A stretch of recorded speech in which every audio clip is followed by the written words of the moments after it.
This story begins when I was very young, when I was at my first childhood, to be more precise.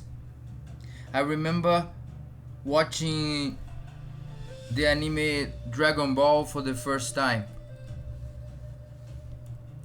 I remember that when I first saw Goku, the main character, he was about my age.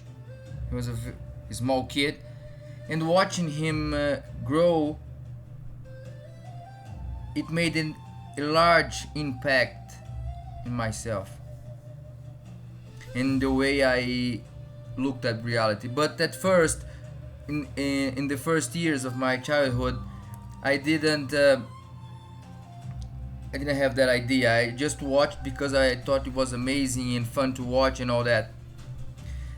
But and also I was a very quiet kid, physically speaking. I enjoyed more to stay alone, to play with Legos, to do my things, and all that. But I remember I had an experience that changed that approach. And I ate a hamburger, and it was rotten. That is, it wasn't a food after all. It was a poison, and I ate it, and I got very sick. And during that sickness, I realized that my health was my responsibility. I needed to take care of it.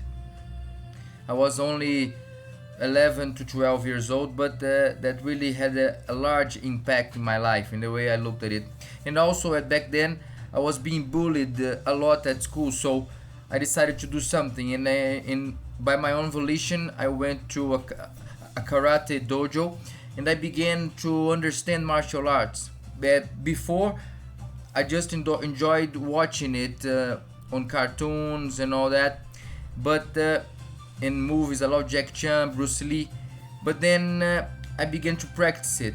And the martial art is about practice. It's about the experience, the psychophysical experience. And all began with karate, and then I went then to jiu-jitsu, which I practiced for many years. I graduated students. I was a black belt and all that. I am a black belt, but I had an injury in my back, so I had to step away from the practice of jiu-jitsu per se. But in that process, I met different styles of martial arts. I met Tai Chi, I met Kung Fu, I met Capoeira. It's not a martial art, but it's a dance and a combat born in Brazil. And also I had contact with boxing, MMA. I had a taste of all of that. And in the process of learning jiu-jitsu, I began to dive into its philosophy. First, as the practice itself, and then I went to the theory. I went to study philosophies, and I end up learning that the philosophy of the martial art is really about the practice itself. That is, for example, I love Bruce Lee. I loved his message, and he was a great philosopher, and he brought to us the importance of being free in being oneself. And martial art would be that expression, that free expression of the self, mimicking nature. That is, the process to mimic nature is one of the roots of martial arts as we know it. At the very beginning, it was human beings observing nature and animals moving and reacting to the environment with his body and its awareness. So they developed martial arts.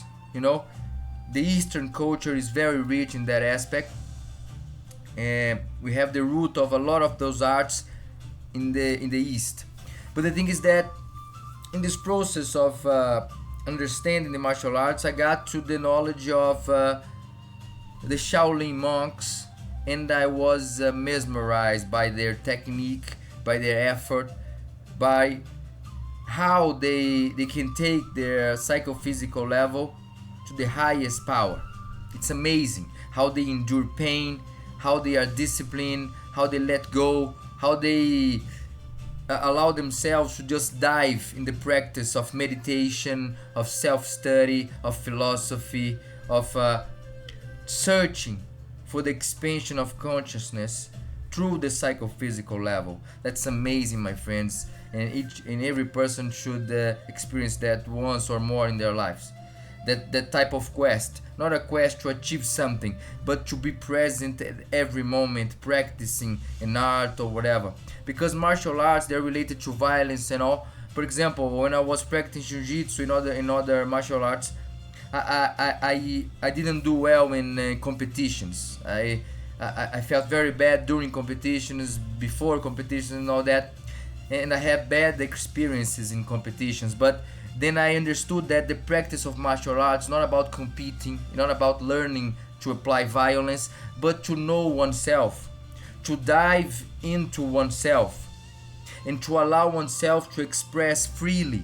And interesting, my friend, because the Taoist philosophy is spread in some martial arts such as Tai Chi, Kung Fu, and how the Taoist idea is important here, because that would be the example of the water, such as Bruce Lee says, to be like water, to flow, and to allow oneself to be shaped by the universe and being one with this universe in the constant movement, in the constant expression of the self.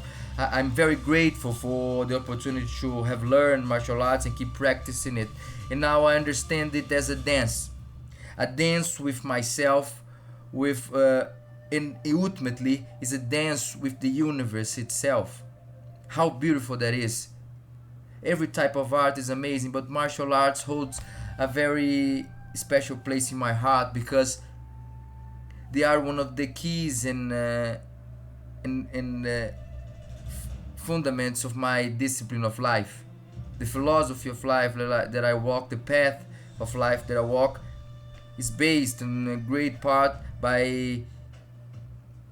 based on the martial arts philosophy, but not like I said, about the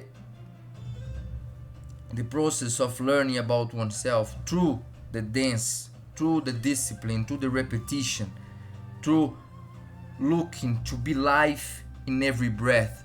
And that's what martial arts is about. It's about finding life in every breath and letting the movement letting the movement drive the experience. After all, we are all in constant movement. We are part of nature.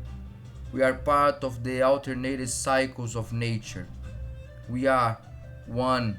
After all, everything is mandala. Os.